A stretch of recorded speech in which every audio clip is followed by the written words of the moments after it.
Assalamu alaikum and good evening. Welcome to our today's webinar on engaged learning facilitated by Northern School of Business, Northern University, Bangladesh. We know engaged learning is a process in which both teachers and learners participate actively in this teaching learning process. Learners are the active member in this learning process. Generally, learners are involved beginning on the first day to in the decision making of the courses of the study. Learners vigorously research, discuss, create projects, and use technologies to make diverse discoveries based on their choices. Teachers serve as a coach or facilitator and give guidance to them for their desired goals. Well, engaged learning allows learners to participate in real-life activities through collaboration, exploration, and discovery with their peers. Engaged learning does not focus in only one course, but also it is the integration of many or all the subjects of the study.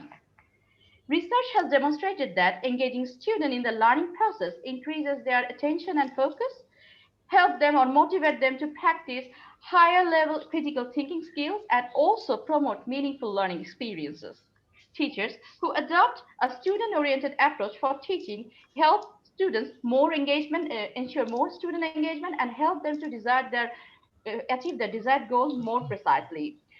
That is why it is essential to have knowledge in engaged learning for effective teaching. We believe this webinar on engaged learning will help us to enrich our effectiveness in these points, and it will help to enrich our teaching learning outcomes.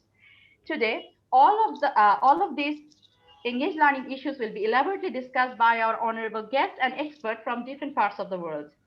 I'd like to, it is my honor to introduce the honorable chief guest of the program, Professor Dr. Abu Yusuf Muhammad Abdullah. But sir, unfortunately, he is not available with us for his busy schedule.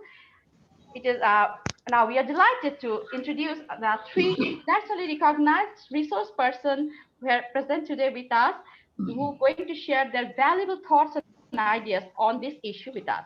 We have with us our keynote speaker, Professor Dr. Matthew J. Menimala, editor, South Asian Journal of Management, and Professor, Indian Institute of Management, Bangalore. We also have with us Professor Dr. Ambu Harikrishnan, Pro Vice Chancellor, Himalayan Garhwal University, Uttarakhand, India. And also we have with us Dr. Taimur Sharif, Head of Business in the Faculty of Earth, Society and Professional Studies, Newman University, Birmingham, UK. I'm very delighted to announce that Professor Dr. Anna Hussain, Honorable Vice Chancellor, Northern University, Bangladesh, will present here today as the chair of the session. And Professor Dr. Nazrul Islam, Honorable Pro-Vice Chancellor and Dean, Faculty of Business, Northern University, Bangladesh, is present here as the technical session chair here. Honorable guests, this is Benazir Rahman, Assistant Professor, Faculty of Business, Northern University, Bangladesh. Welcome you all once again in this event. Well, our today's event is divided into two parts. We are going to start our first part, that is inaugural part. At this moment, may I now request Professor Dr. Nazrul Islam, Honorable Pro-Vice Chancellor and Dean Faculty of Business, Northern University, Bangladesh, to deliver the welcome speech. So, over to you. Thank you. Honorable Chair of this inaugural session of webinar on engaged learning, Professor Dr. Anwar Hossain, Vice Chancellor, Northern University, Bangladesh.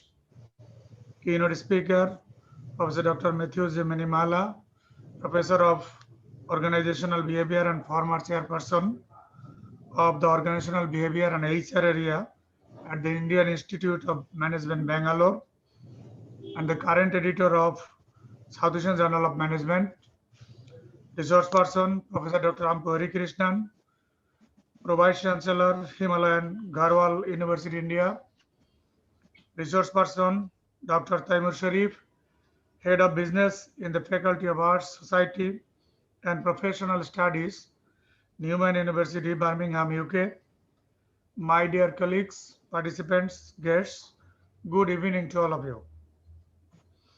I am very delighted and honored to have an opportunity to say something at the inaugural ceremony of this international webinar on engaged learning, organized by Northern University Bangladesh Business School. It is a privilege for me to be here with an august gathering of a large number of academicians, scholars, researchers, and teachers of Northern University, Bangladesh, and other universities. Dear colleagues, when we think of student engagement in learning activities, it is often convenient to understand engagement with an activity as being represented by good behavior, that means behavioral engagement, positive feelings, that means emotional engagement, and above all, student thinking, that is cognitive engagement. This is because students may be behaviorally or emotionally invested in a given activity without actually exerting the necessary mental effort to understand and master the knowledge that the activity promotes.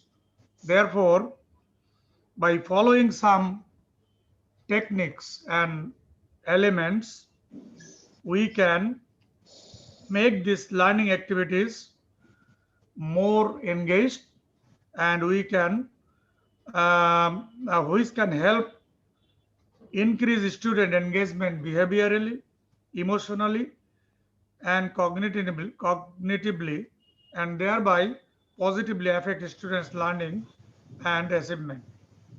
Engaging students in the learning process thereby increases their attention and focus, motivates them to practice higher level critical thinking skills, and promotes meaningful learning experiences. Ladies and gentlemen, I, on behalf of Northern University Bangladesh, would like to say that our efforts for the enhancement of higher education in Bangladesh by organizing such international seminars, webinars, will be continued to build and educate our nation, which was the dream of our father of the nation, Bangabandhu Sheikh Mujibur Rahman. At the end, I would like to extend my heartfelt thanks and appreciations to the Honorable Chairman, Northern University Bangladesh Trust, Professor A.Y.M. Abdullah, for his kind consent and support to materialize this webinar. We are also thankful to our Honorable Vice Chancellor for giving your valuable time and being present with us in this evening, although you are very sick.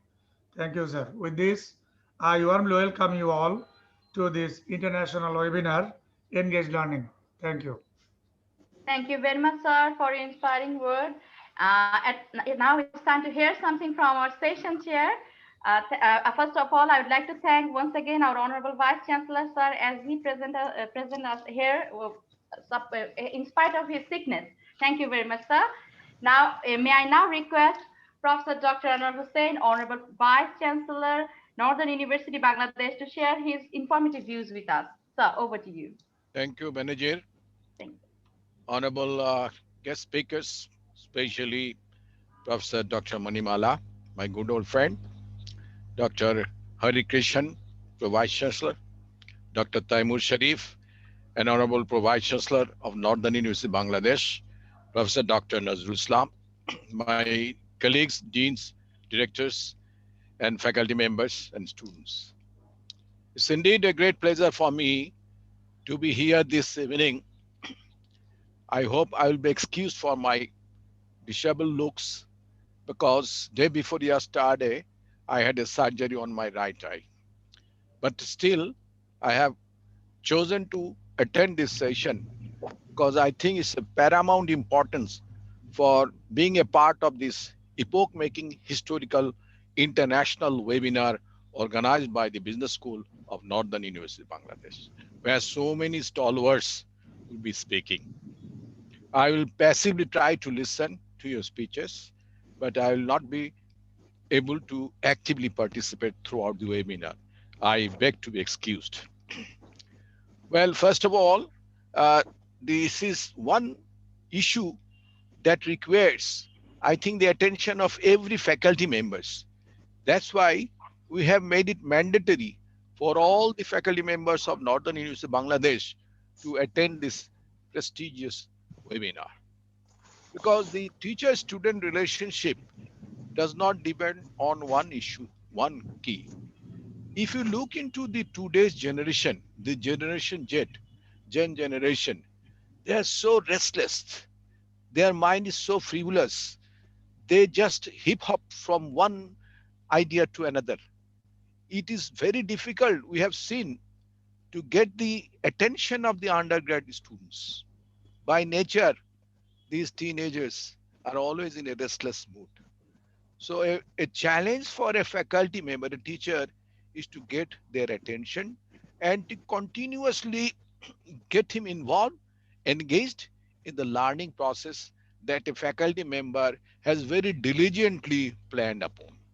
And that's why Professor Nazrul has rightly pointed out that in a learning situation, engaged learning situation, we need to have the behavioral, the cognitive, and the thinking process, and also the emotional issues are also involved. These three key areas which determine the motivated attention of a student is a very great challenge for every teacher. How you do it, there are different techniques, technology. I think this hours will be talking about those, and I would request all my faculty members to attend and listen, and also be behaviorally, emotionally, and cognitively engaged with this webinar. Only then you can get some takeaway from this seminar. I would like to once again thank our honorable speakers, Professor Dr. Manimala, Dr. Harikrishan, Dr. Taimur Sharif, for their speeches and for their interaction and readiness to join this webinar. I'd like to thank our honorable chief guest, Professor Dr. A.Y.M. Abdullah, who is a stalwart in respect of promoting education through online, and Northern University Bangladesh, which, as you know, is a university which started after the lockdown. Within 2 days after the lockdown, they have started the online classes, and that was done at the behest of our honorable chairman. This is university is about 18, 19 years old. It has got 5 faculties, and it has got more than 30,000 alumni, and currently it has a student stronghold of 7,000 plus. I hope this webinar will get across to the idea of every faculty members, and as I said, there will be a lot of takeaways which they can possibly engage in their own classroom teaching. With these few words, I would like to thank you all once again, and thank the business school, especially Professor Dr. Nuzul Islam, taking this challenge in a very befitting manner. Thank you, Benajir. Thank you, all my colleagues. Thanks, Professor Dr. Manimala. Thanks, Dr. Harikrishan. Thanks, Dr. Taimur, and all the faculty members who have joined this webinar. Thank you very much. Bye. Thank you very much, sir, for your inspiring word. And with this inspiring speech, our first session of inaugural has been ended. Now we are going to start the technical session of today's webinar, where our honorable speakers will discuss or focus different areas of engaged learning at the tertiary level of education. Honorable Pro-Vice Chancellor, Professor Dr. Nazrul Islam, will handle this session. Over to you, sir. Thank you, Benazir Rahman. Thank you very much, sir. Dear colleagues, you know that in this webinar, our keynote speaker is Professor Dr. Matthew Zemenimala. He will present the keynote paper first for 30 minutes, and then other two professors, Professor Dr. Ampari Krishnan and Dr. Taimur Sharif, they will also present their ideas and views on this very important topic, engaged learner, and they will discuss on the keynote paper.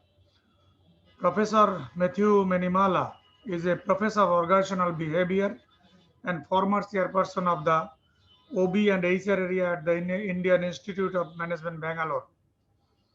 Prior to joining IIMB, he has served as senior member of Faculty and Chairman, Human Resources Area at the Administrative Staff College of India, Hyderabad. Professor Minimala obtained his MBA degree from the University of Cochin, MBS Science degree from the University of Manchester, and the Fellow in Management, that means doctorate degree from Indian Institute of Management, Ahmedabad. Professor Menimala has received several academic honors, including a Certificate of Distinction for Outstanding Research in the field of New Enterprise Development from the Academy of Management.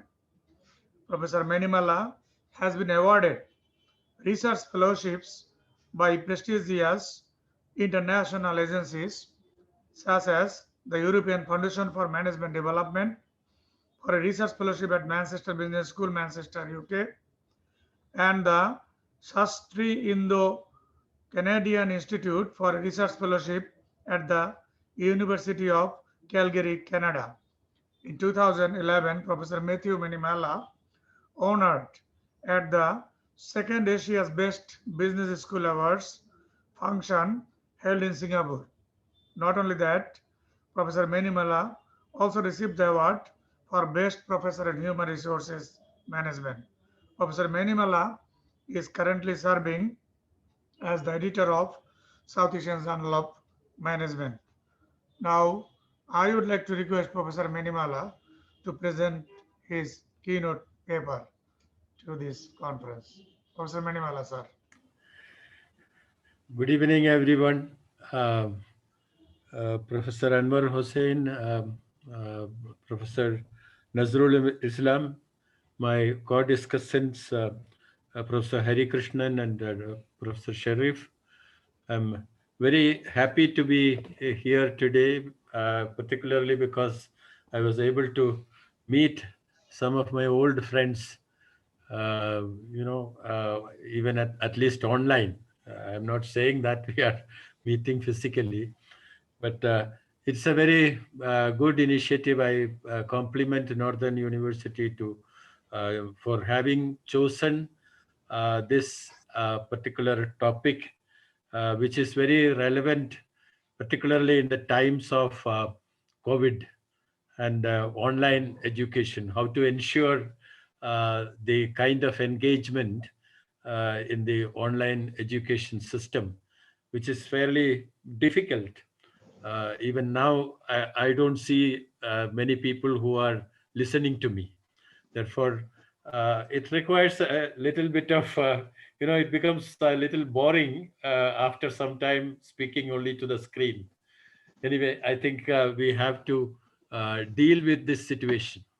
Now, since we are all, sorry, I will have to upload my slides.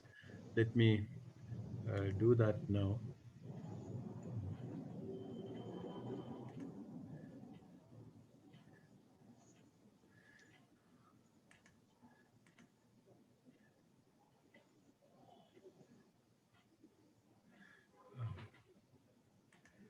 No.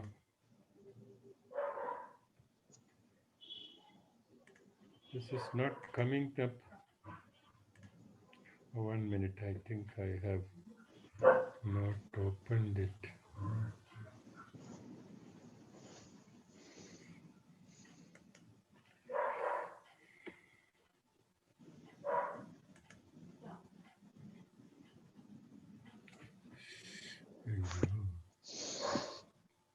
Okay.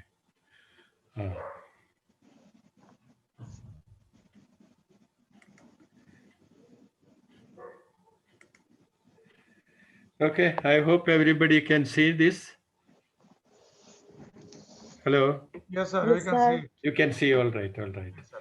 So, as we are going through this COVID pandemic situation, I thought I would start with something that has happened several centuries ago in a similar situation. That was also a kind of, a much worse kind of a pandemic. This is relating to the incidents of the London plague. Some disturbances are coming from outside. I'm so sorry about that. So you can definitely recognize probably the person in this picture. It's a very famous story, but there are certain, part of it which are not well known to everyone. Everybody knows about Newton sitting under the apple tree and then deliberating on the gravity process. But the background of the story is something slightly more complex. When the plague broke out, he was a student at Trinity College, Cambridge. And, because of plague, which is very contagious, um, all the students were rusticated. They were asked to leave the place without taking anything because they also felt that, the plague could be spread through things which, people have touched. So Newton was really unhappy that he had to leave so suddenly, even without even taking his books, because back in his village, it was, he was worried how he would spend the time. But then he was so innovative, so engaged with his learning ideas that, he started working on certain number problems, which he had, of course, got initiated at the university. And that led to the discovery of calculus, the mathematical method called calculus. Then the other thing he did was he closed his room and just created, completely closed and made it dark, then created one small hole somewhere, and then through which the light rays would come in. And using prism, in various positions, he started doing research on the optics. And this is how he developed a theory about optics, that it was the corpuscular theory was actually attributed to him. Later on, of course, the undulatory theory came. All that is there, but he started the initiative about working on the um, optics. And of course, the third one, that about the gravity, which he saw an apple falling, and therefore he reflected on that. And this is a very famous story. Now, what is significant here is that, most historians talk about this particular period, 1665 to 67, particularly 1666, as a lost year to academics. Today, we have the luxury of online conversations and interactions. But in those days, that was not available. Therefore, it was almost completely cut off from the learning system. So, without the support of the institution and the faculty, three great theories were born from Newton. And that is why now the biographers of Newton does not call it a lost year. They call it the annus mirabilis, that is the miraculous year of miracles. So if without the support of the institutions and the teachers, a student can be engaged. It means that what is most important is the kind of intrinsic motivation of the student. We will come back to that after we have gone through few ideas that we were talking about. Why is it that learning is needed for everyone? There is a famous saying: in times of change, it is the learners who inherit the world, and the learned would remain beautifully equipped to deal with a world that is no longer there. So, since the external world is changing, even if you are an expert, unless you continuously learn, you will not have the world to deal with, because that world has changed. Therefore, your expertise is no longer relevant there. And that is why they say in the beginner's mind, there are many possibilities, but the expert's mind, there are few. Because the expert is conditioned by his own expertise, and his solutions will be only a few that is recommended by his expertise. Whereas if you have a beginner's mind, then there is actually no constraint. You can think of any kind of issues.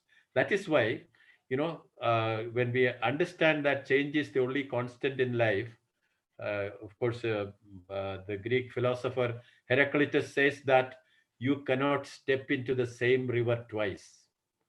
That looks rather odd, particularly in a country like India, where we treat certain rivers as holy rivers, and therefore, you go into the same river. That is the assumption. But the philosopher's argument is that a river is defined as, flowing water, and it is not stagnant water. If it is a stagnant water, it is not a river, it is a lake or something like that. Therefore, if it is a flowing water, which is the essence of a river, then that is changing every second. Therefore, you are not able to, when the second time you get into the river, it is not the same river. So that is why, it is just to emphasize that change is a very continuous process, which we don't even recognize. There are evolutionary changes which we don't even recognize. When revolutionary change happens, yes, we would recognize. But the accumulation of evolutionary changes also make a lot of difference.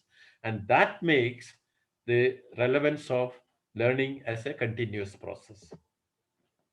Now, this is something, so when, as a student, I used to think of, learning as, remembering a few things which are told in the classrooms and reproducing them. So if you are able to reproduce something in the exam, then you think it is, something that you have learned. But when we look at the psychologist's definition of learning, we find that it involves, as the speakers earlier mentioned, about the 3 levels of learning. That is very much emphasized. The definition I have quoted here, it's a relatively permanent change in the behavior of an individual or a group, which occurs as a consequence of experience. Now, all these words are important. This says it is a relatively permanent change because it should be permanent, because it should come to you as natural. For example, if I learn typing, then I should be able to do it without, looking at the keyboard. That should be so natural as writing something. So it should be permanent, but it is only relatively permanent because when the environment changes, you have to change. So that is the part of the continuous learning part. And the change is to be in the behavior. It is not just at the cognitive level or affective level alone. It is also at the behavioral level. We'll come back to this. There is a value to cognitive learning also, affective learning also, as well as behavioral learning also. But for the learning process to be complete, it should happen at all the 3 levels, and it should be occurring as a consequence of experience. That's why subsequently in this presentation, of course, I don't think I may be able to go through all that later. We will also look at the Kolb's model of learning. He talks about, concrete experience. You start your process with the experience of the phenomenon, and then you start reflecting on that experience. And when you reflect, you may develop certain theories which you may tend to implement. That implementation becomes another kind of experience for you. Then it goes on. This is how it becomes a learning cycle. So the 3 levels of learning, very important. But we normally, in our education system, we normally give importance to the cognitive learning. Because academically, intellectually, you collect this information, understand the logic of it, and that is it. You may not really implement it while you are a student. Later on, of course, some people may implement something, some people may not. And sometimes you may not even develop a kind of passion for what you have learned. I'll give you one example. For example, when I was, growing up, I understood Marxism as a kind of conflict between capitalist or the owner of a business, and in terms of the revenue sharing. How do you share the profits, that is coming up? And that was the kind of understanding I had about Marxism. But later on, when I read a book on Marxist, philosophy in general, and Marxism was also dealt with there, they're saying that Marx had identified, it was actually a very psychological kind of an analysis. It was not materialistic, or, it was not about money primarily. Basically, in the industrial context, when, earlier, before that, the worker was autonomous. He could decide on what he had to do, how he would do everything. But once the industrial, organizations came up, the process is decided by somebody else. What portion of that you would be doing, that is decided by somebody else. And, with whom you should be working, that is also decided by somebody else. And the outcome sharing, that is also decided by somebody else. Therefore, the worker has almost completely lost his autonomy. And this was a new learning for me. But just because I learned about it, it is definitely working at the cognitive level. But I never started loving Marxism. I didn't have a kind of affection for the Marxist ideology just because I learned about it. So, which means that there can be something at the conceptual level without leading to the affective level and behavioral level. And I would not go and join the Marxists, in sitting in dharnas and demonstrations and all that. That is so in spite of having a better understanding of Marxism, I was not having the learning at the affective level and the behavioral level. But is it useful? Now, this is something which I illustrate with another example. We had, when I was working at Administrative Staff College, we had a colleague who was a heavy smoker. Now, smokers, we know that their lungs get affected. That is commonly known. But there is also some other casualty, that some nerve going down their hips, that also can get affected. And sometimes heavy smokers can collapse and they are unable to walk. Now, when this happened, when this colleague was in the library, he just collapsed. But he was, aware of the whole thing. The only thing is that he couldn't stand up because of the problem with the nerve. And then we, three of us, joined, and then another two came in, and we carried him to the dispensary, which is also on campus. When we went there, our regular doctor was not there. And the doctor who came as a replacement, he was also a heavy smoker. And he was standing outside the dispensary. He was not there. So we said, this is an urgent case. Can you find the doctor? We told the nurse. So she immediately went there, and the doctor put off his cigarette, which was only half over, and then came inside. And he looked at the patient, and then he said, uh, is he a smoker? So we said, yes, he's a smoker, and that is the problem here. So then he said, you should stop smoking immediately. And who is saying this? Another heavy smoker. But at the conceptual level, he has got the knowledge that smoking is bad. Therefore, in spite of his not practicing it, his advice is relevant, advice is valid, the patient will benefit from that advice. So that is why I was saying that sometimes most of the academics will have this problem of only having that cognitive level of knowledge. But in spite of that, on the basis of that, if they give some advice, it will work. And that is why, the cognitive knowledge can be useful. But it is always good to have, in almost everything, particularly if you develop a passion for something, then you should get into the behavioral field. And I have one other experience also. That was when I was going to Canada on January 2nd.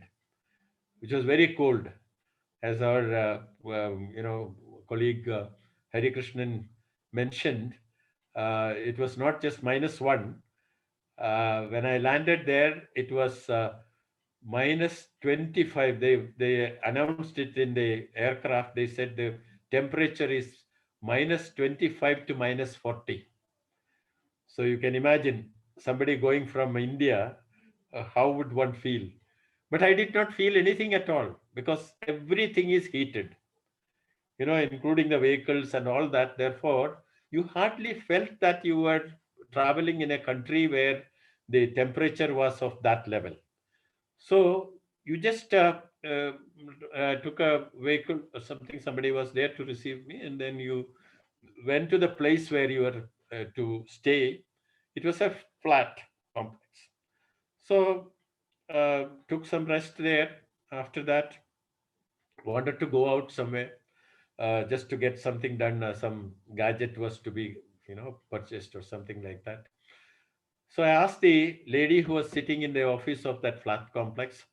I told her I have to go to this place. I showed the address. Then she said, "Oh, it's very simple. You will get a bus in front of here." So went out. I was about to go out. Then she warned me. She said, "The temperature is very low. Are you going like this?" I had a sweater, of course, but she said, "You should be, protecting yourself." So I picked up a coat or something and then, got into the bus. It was only a 5 minutes distance in the bus. And so I could even almost, chart the route. Went to the place, got the things done. And then as normally we expect the bus will be going from the other side.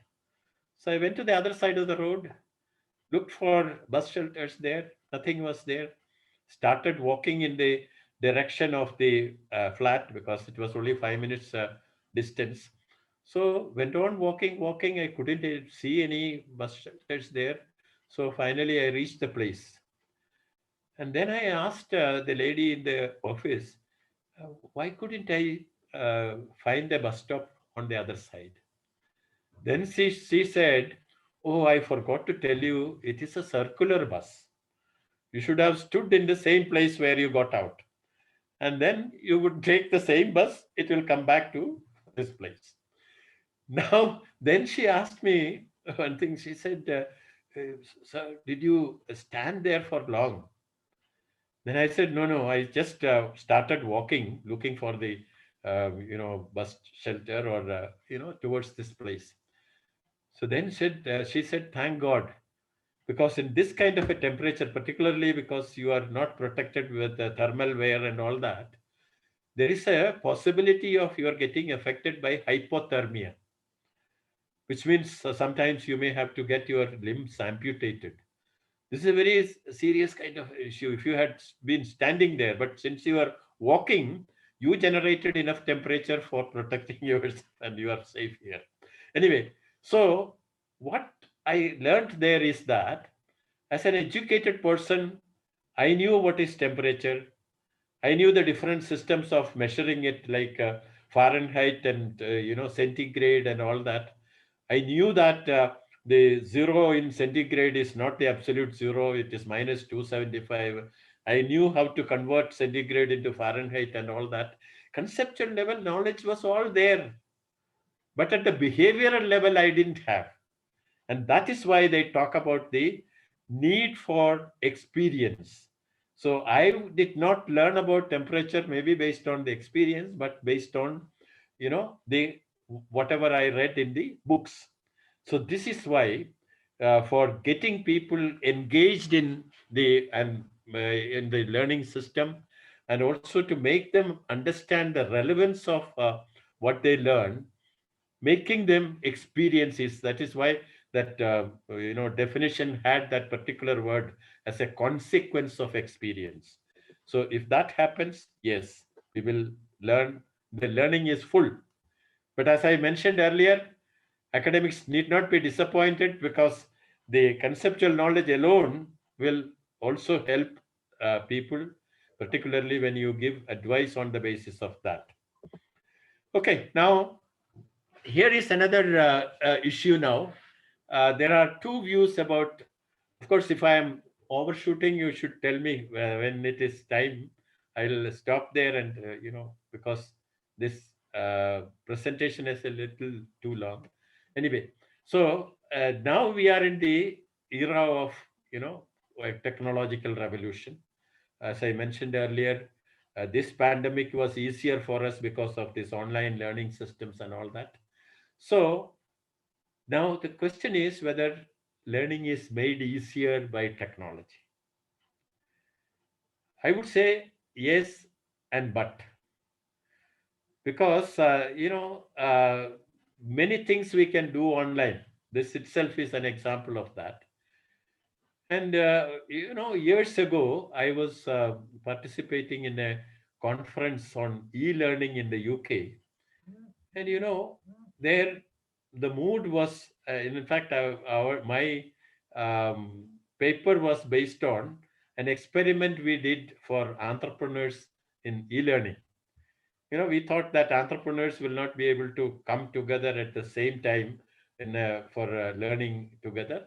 They can do it at their convenience, and that is why we created the learning materials and kept it on the site, and so that this is an asynchronous system of learning. We experimented with it, but hardly anyone, though they registered, they would not come and read. Therefore, that experiment was not very successful. So I was, writing about that. Paper was on that. So, but then in the conference, in that kind of initial enthusiasm about the new technology of e-learning, people were all saying that now, faculty will not be relevant at all. There is no need of faculty members. Everything is available on the net. Everything is available here, there, and all that. So people can, download and read and learn, self-learning and all that. So, but when I made this presentation, I didn't get much support about what I was, going to tell them. I was telling them. But a person, an executive from Italy, he stood up and said, yes, I have experienced this. Because when we also started in our company, we created this kind of a system where, training could be done online by participants, and, you give them a password and that's it. So when I nominated, my colleagues for certain training programs of this kind, many of them told, if training means only getting a password, I am not interested in that. So what you miss is the learning that happens with a kind of interaction with the faculty as well as the participants. The peer learning is very, very important. So that is why, in one of those, we go for inspection work as part of accreditation and those kinds of things. So there is another small story about that. When I was part of such a team, I went to a business school. That was, technological, very tech savvy kind of people were there. So for the first time in the country at that time, they introduced something called a smart board, a board where you can even write with your hand. And then when you press something somewhere, all these handwritten things get typed material, becomes typed material. And if you organize your board in a particular fashion, uh, when you, at the end of, when you fill up the board, when you press something somewhere, the entire thing can get transferred to the students' laptops. So the students need not make any notes and all that. So they were showing us with pride. The team was, being shown that this is what we have installed. It is a most modern kind of a thing and all that. So my colleagues appreciated it and all that. I was a little skeptical, so I didn't say anything. So finally, because it is an inspection for accreditation, those people were worried if I am not happy about this kind of gadget.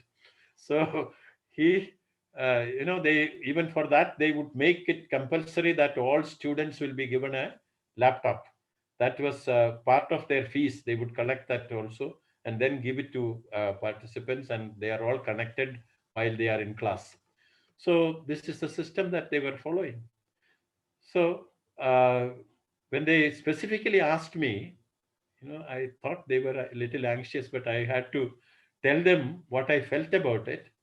I said that yes, this information that you put up on the board will directly go into the students' computers, but it may bypass their brains.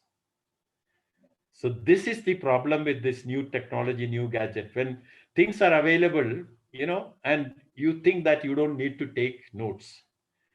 Now that is fine. You are reducing your effort. But then what happens when you take notes is very different. When you take notes, you cannot completely copy everything that the lecturer is saying. Therefore, what you will do is you will try to understand what is the essential things and then summarize it within your mind and then put it in your own words, put it in your paper. This is what happens in the note taking, which means there is an intense kind of intellectual work happening there.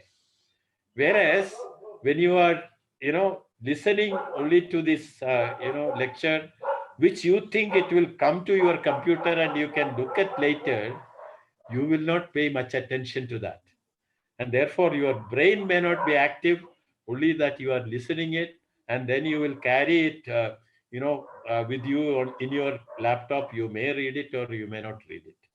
Similarly, you think that because of this is easy access to information, this copy paste is very very feasible. Of course, you can now find out whether it is copy paste and all that. But then, uh, at least you can get the information at the time you want. You can modify it, and you can somehow, complete your assignments. This is the way people would think. So that is why much of the work, particularly of the intellectual kind of work, would be reduced.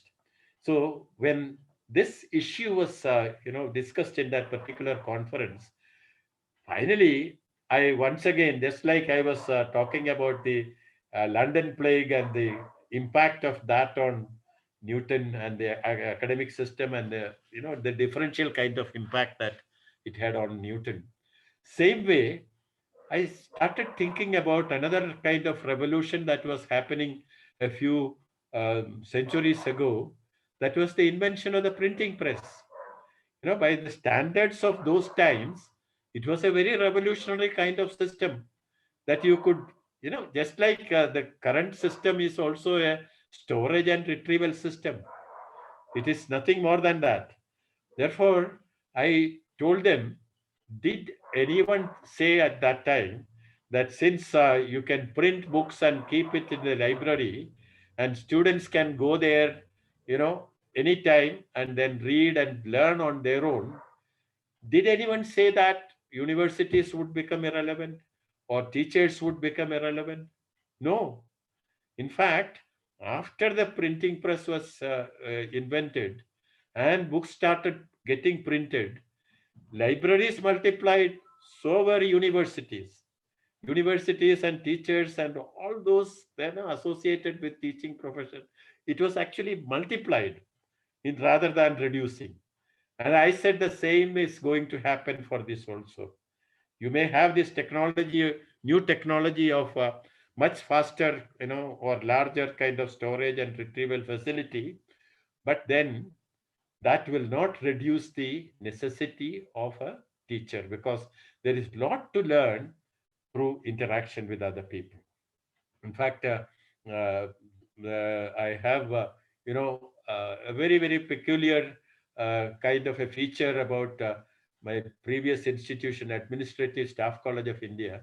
I don't know whether Bangladesh also has got a similar one. This was, modeled on the Administrative Staff College in Henley, in the UK.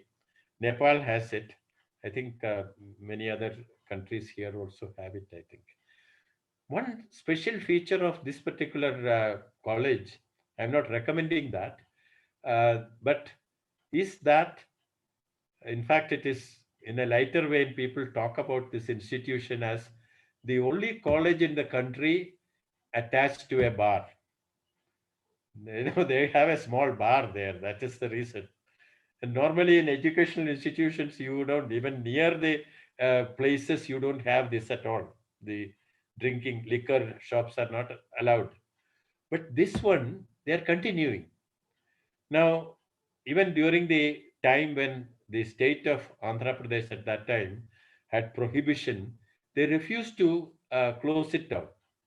Similarly, when one of our prime ministers were, very much against this, and he made it a condition that he will not visit the place unless they close down the bar, they did not. They said, let the prime minister not come. So I was wondering what was the reason why this was happening. But then again, another kind of a situation enlightened me about the kind of thing that is happening there. They are not getting drunk there. They will sit there, chit chat, make a little bit of drinks and all that, and over that they talk. And in that kind of a situation, their conversation would be much more frank and open. When I was lecturing once on benchmarking with the best practices in the country, some people were saying that this is not possible because the best practices are normally with the competitors, and they will never reveal the secret to you, and therefore it is not possible for you to figure out what are the best practices. But then at ASCII, some participants told me that is absolutely not a problem here, because I'll be in the bar with my competitor, chit chatting with him. I'll get all the information about his best practices. In fact, some of them said that, my best customer deals were done at ASCII bar. So this is the, even though this is about a bar, the more important issue is that the benefits of frank and frequent interaction with the peers is very, very important in learning system. And that will create the engagement. In fact, the kind of learning that happens through peer interaction will not happen. In fact, that's why we were having a system of small group organization. Even within the class, we used to have it organized in that fashion. People used to sit as groups in the class so that they can discuss within them. They can also discuss, listen to the faculty. So this is the way we used to organize, the sessions. Okay, now there are certain prescriptions about or certain kind of analysis. In fact, Professor Nasrul Islam also mentioned this, the various dimensions of engagement. The student engagement, they say it happens at different levels. One is engagement with the learning process. That is, whatever is happening, you get completely involved in that. Whether you are interested in the content or not, that is not the issue. The discussion is happening. I am interested in, discussing with my peers. I like that group. It's therefore I just, enjoy that. So that is the engagement with the learning process. Then the engagement with the object of study. That is, normally understood as the most important one, where you try to, even if possible, experience it yourself. Similarly, engagement with the context, that is, you also relate it to other kind of relevant disciplines, where this particular theory may be relevant or linked to and all that. And then the last one is engagement with the social and civic context, which means something like action learning, action research or something, where you go and do certain things on your own and learn from that. Excuse me.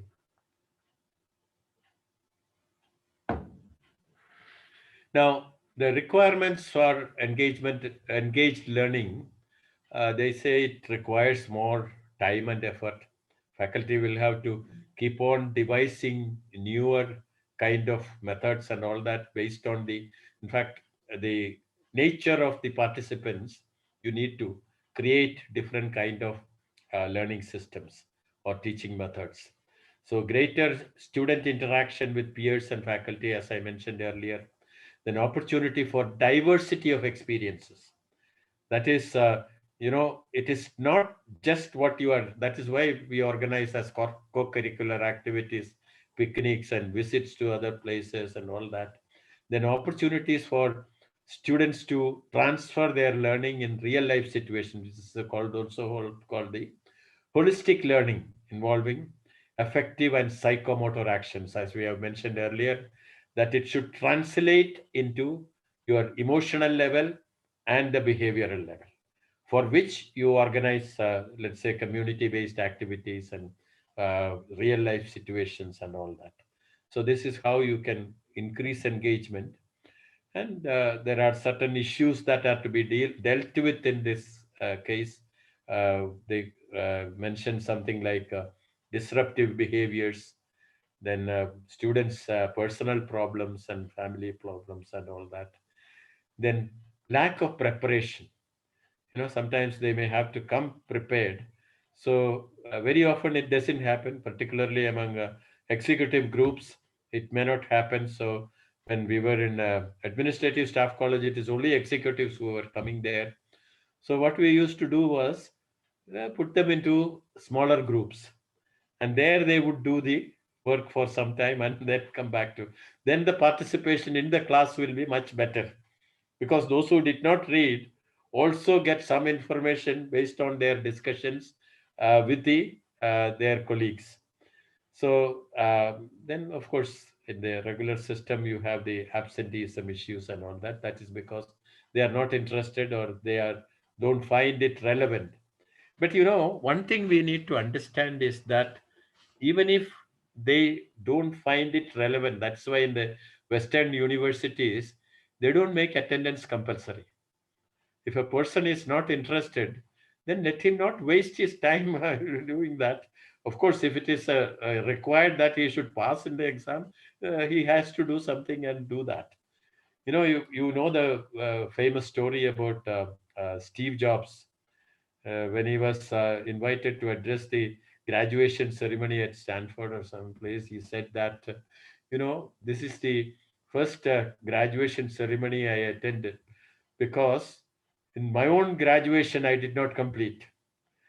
Because, in the Western society, parents don't support students after their school. They are not expected to support. Therefore, most of the people who come to the university, they are out of their own interest. They would work for some time or make money or get a scholarship or do something.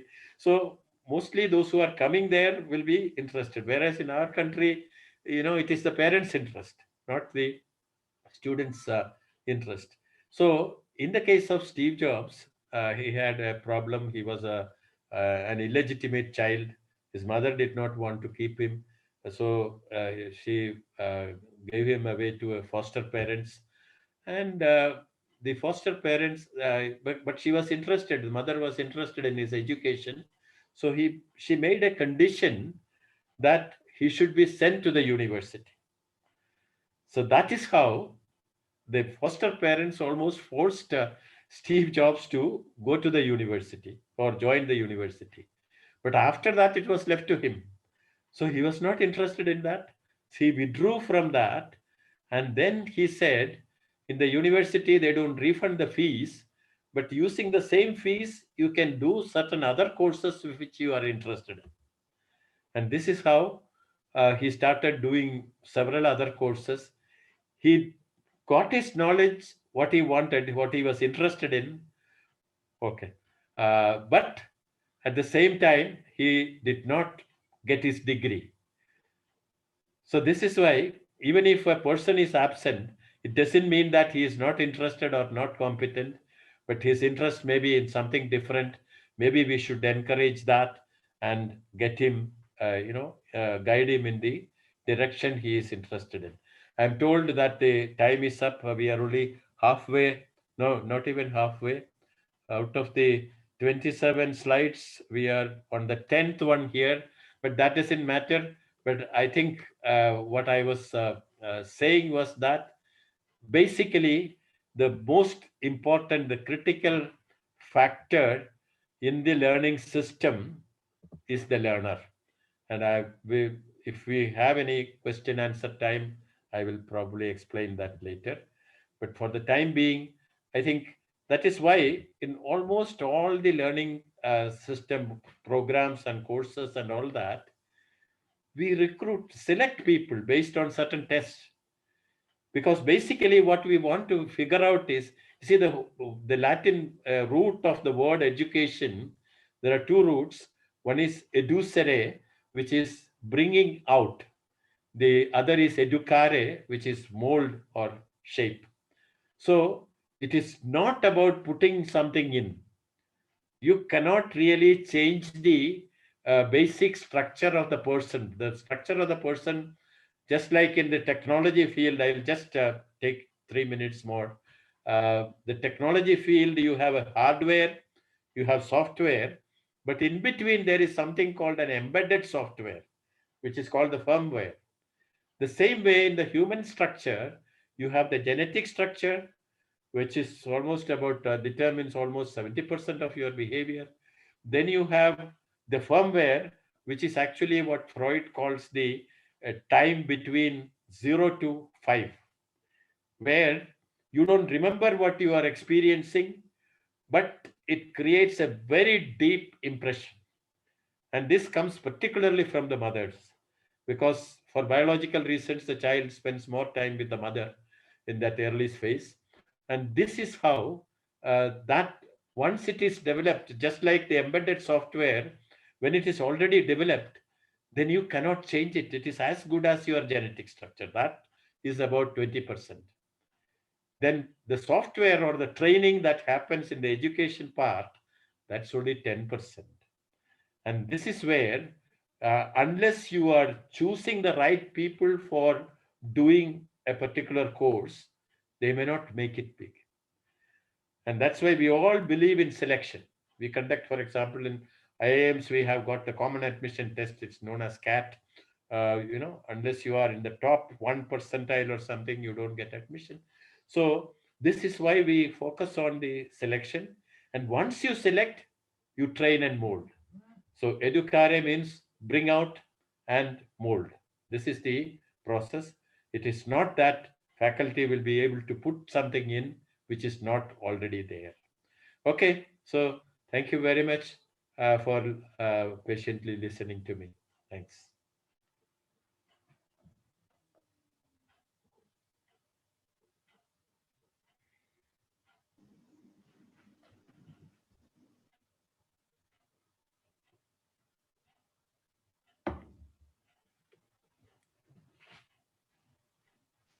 Professor Nozrul, you are muted. Thank you, sir, for presenting your paper in a lucid manner, and it was from your experience, and it was highly understandable. I hope that to the participants, and I will sum up the lecture at the end of this webinar. Now I would like to invite Professor Dr. Rampu Harikrishnan, Vice Chancellor, Himalayan Gharwal University, Uttarakhand, India.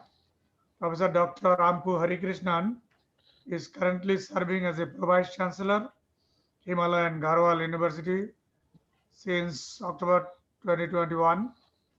Previously, he was associated with Indus International University, Himachal Pradesh, Pratap University, and NIMS University, Jaipur, Rajasthan. Dr. Rampu has delivered guest lecturers, conducted workshops, resource person for IQAC programs in several universities of Bangladesh too. Professor Rampu has experience of more than 2 decades in various state private universities of India.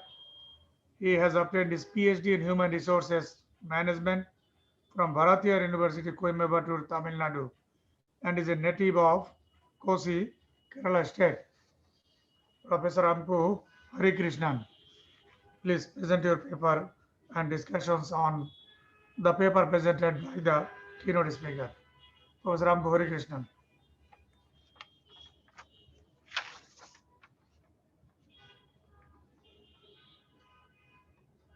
Professor Rampu, are you there?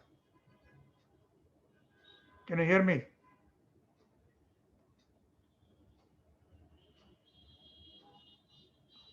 Shall I start my speech? Yeah, please, please. Okay. Okay. Good evening, everyone. First of all, my sincere apologies if there are breakups in my lecture. There would not be any PowerPoint presentation.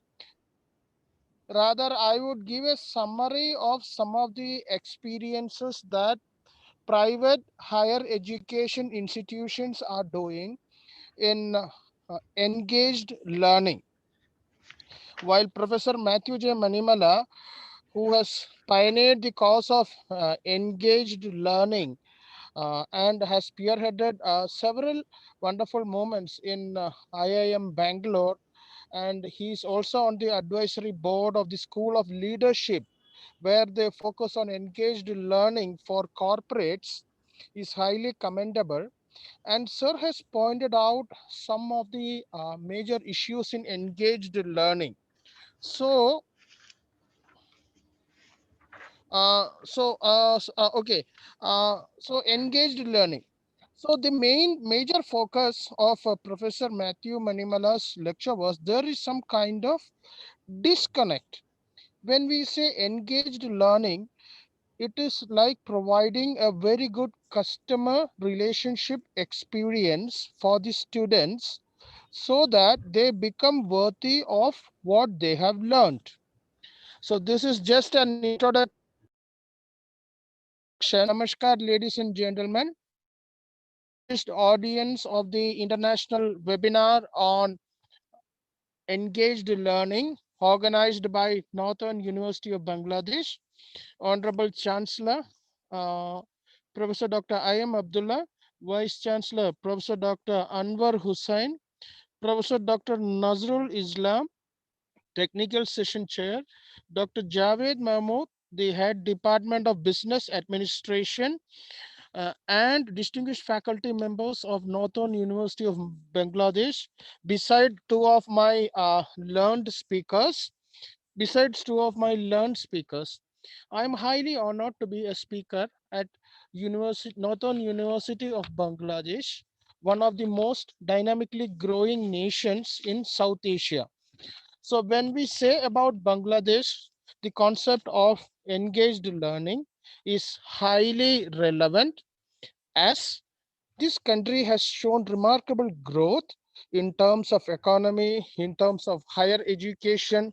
Now, if you see the contribution of Bangladesh nationals in some of the elite universities of the world, it is really commendable. So I'm very honored to be a part of the Northern University of Bangladesh. So as earlier told, our key resource person has highlighted some of the factors. I'll be speaking some of the factors that is related to the Indian context. Why I say Indian context is because the higher education scenario of India and Bangladesh are very similar. What is that great similar factor? The great similar factor is the existence of private universities. So India and Bangladesh share close bonds in every sphere of human activity. Both countries have ushered in an era of private participation in higher education system through establishments of private universities. While the number of private universities in Bangladesh may be lesser in comparison with the private number of private universities in India, there is a lot more common, which the university where I work, Himalayan Gadwal University, universities like Northern University of Bangladesh, and many other leading institutions can cooperate and work with.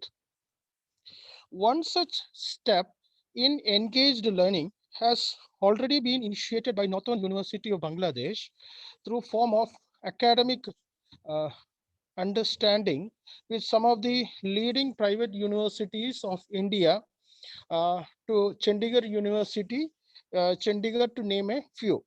So this shows that the organizer of this seminar, Professor Dr. Nasrul Islam, and his eminent university is actually practicing the concept of engaged learning. So why we study about engaged learning? My dear faculty members, I can visualize that most of the faculty members will be young, will be experienced, and they will be listening to my lecture. Even the age group of 145 faculty members in my university is below 40 years of age.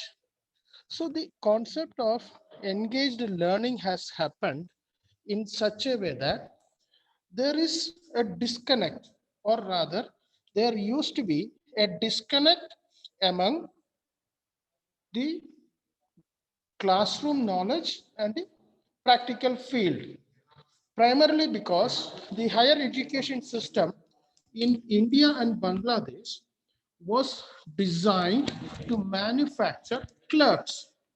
That is the reason why, in comparison with the number of medical colleges, the number of engineering colleges, the number of nursing colleges, or the number of other practical oriented academic programs, we had more number of BA and such kind of programs. This is in no way disrespect to those degrees. So the concept of engaged learning has taken place because there is a traditional disconnect between knowledge from classroom setting into real world setting, and this has been removed to a great extent through various innovative practices. I will share one of the great experience which I have uh, obtained from Bangladesh itself in the form of engaged learning.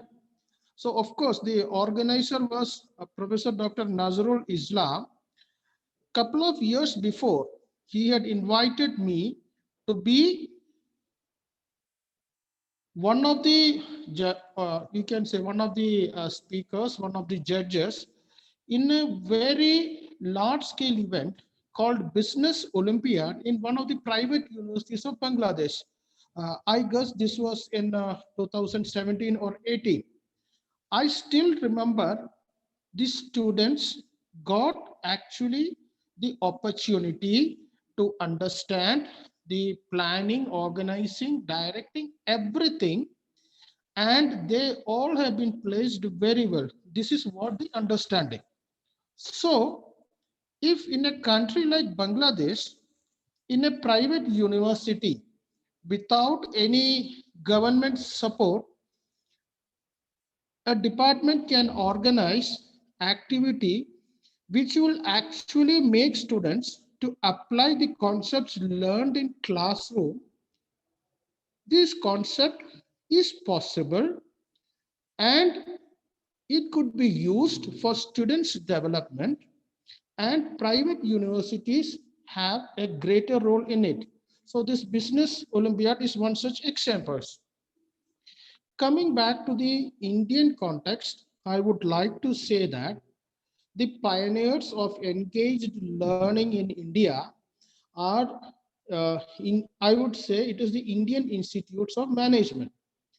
Why? Because I am also partly benefited by it. Now, what does IIMs do? Professor Matthew Manimala may be well recollecting. Every concept is imbibed into the students through practice. And how they do practice? Case studies that are discussed and the corresponding field work. So we have the Indian Institutes of Management. When I say Indian Institute of Management, IIM Ahmedabad is the oldest one. IIM Bangalore is one among the oldest IIMs. So they have touched every spheres of human life. So it is not just management education that they are doing. And they have not reserved this platform of engaged learning to themselves. Rather, they have invited faculty members from various universities. They conduct various kinds of short-term training programs to show and make the faculty members of other universities to understand how important is to make students so much worthy in the form of various activities. So all credits to IIMs. So coming back, what are the problems in engaged learning? So far, I have explained to you one of the activities as part of engaged learning. Now, kindly remember, distinguished audience, I am not speaking from the perspective of COVID-19. So engaged learning for me is the act of building bridge between classroom and the actual work situation. Now, industry academia interface we had very often we had lots of seminars and we have lots of models, and there are various expert committees in Bangladesh and India to study on these things, but none of them have seen much success. So the concept of engaged learning, which has been vigorously taken uh, by the private universities. Now, let us say, for example, one of the universities which I visited in Bangladesh in 2019, which Professor Nazrul is well aware of, their students are so active that their marketing students are almost single-handedly managing their social media platform. So this shows how engaged learning can help. What are the problems in engaged learning? So the essential problem is that teaching in higher education remains disconnected with the larger society today. I repeat, it is the reason that we have unemployments in our society despite graduating MBA from a good university. So there are three main reasons for the problems in engaged learning: the age-old curricula, absence of real-world learning, the stagnating models of course delivery.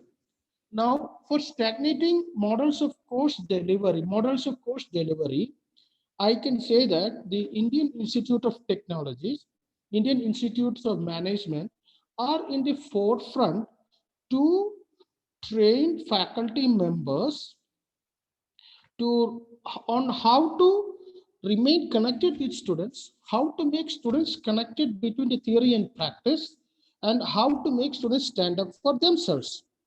So this part is done. Now, absence of real world learning. I still repeat that Business Olympiad, the event, has changed the perspective of a large group of students. And this was the first time that any university in Bangladesh was organizing such an event itself. Now, so this part is there. There are problems in engaged learning, especially in a university in a rural area like us. We are in the top of a mountain. So I will discuss this, some of the examples, then it will be clear for you. Now, integrating new approaches to pedagogy. An absence of real world learning makes teaching disengaged and redundant. Disciplinary studies should make connections with real world and real-time social issues. New critical and reflexive learning systems needs to be incorporated, which enables students to use their disciplinary knowledge for further societal objectives of development. Let me tell you, more than 60% of the new generation firms in India have been started, have been commenced by the graduates from Indian Institute of Management or Indian Institute of Technology. So I happened to meet one of such IIMA graduate. So he told me that they did not find any difference from the training that they received during their MBA time and the real business world. So this part is very important.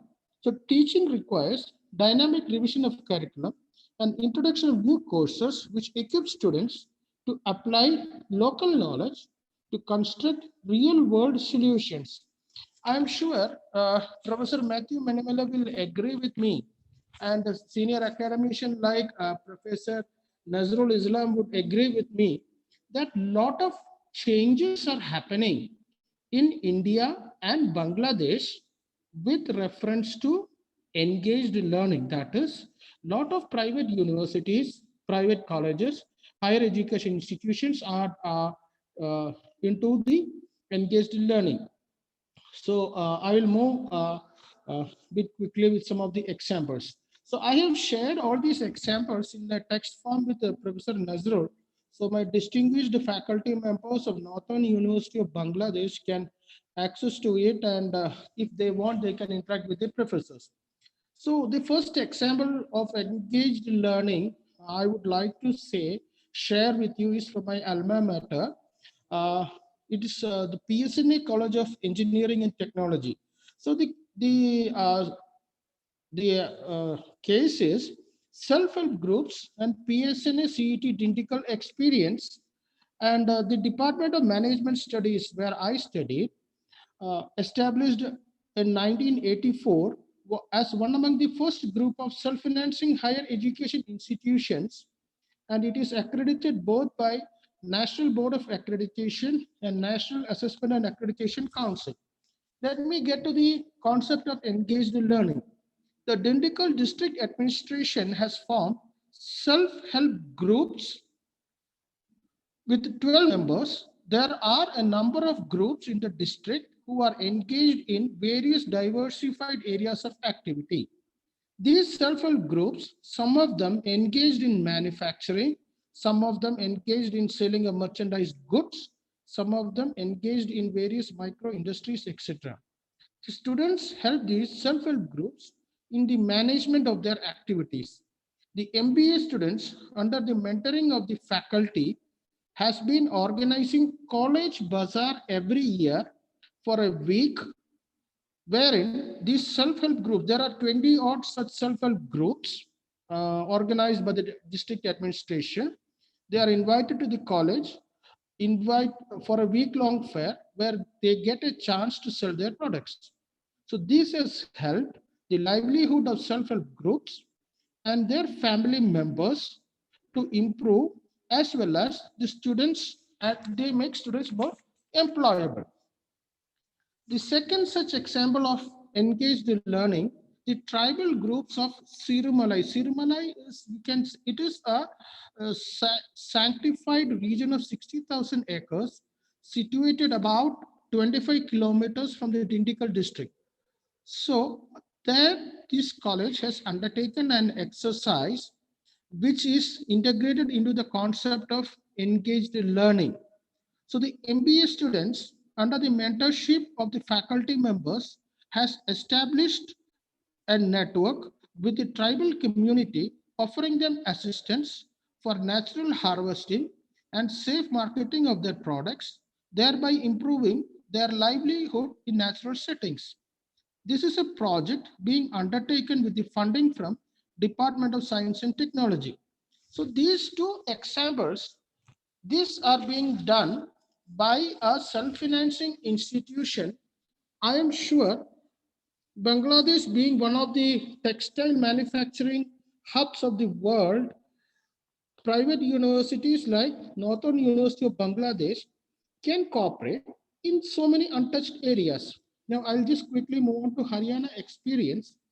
The Bhagat Phool Singh Mahila Vishwavidyalaya, or the Bhagat Phool Singh Women's University, through its Center for Society University Interface and Research, has introduced course on rural microfinance practices, folk medicine, which are largely relevant to local rural society of Haryana, where the university is based.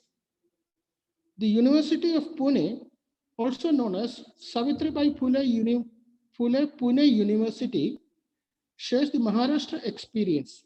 The University of Pune has a scheme under which Each college adopts a village. Under the Samarth Bharat Abhiyan schemes, students from various disciplines are mandated to solve one particular need of the village they adopt. With while geography students use GIS to map the locality, history students documents its local history, and chemistry students undertake water or soil testing of the land. Such practice-based learning brings much needed value into the teaching process. So this has been made compulsory by the university. Moving on to the Rajasthan and Chhattisgarh experience, in Manipal University, Jaipur, which is again one of the leading private universities, and Pandit Ravishankar Shukla University, PRSU Raipur.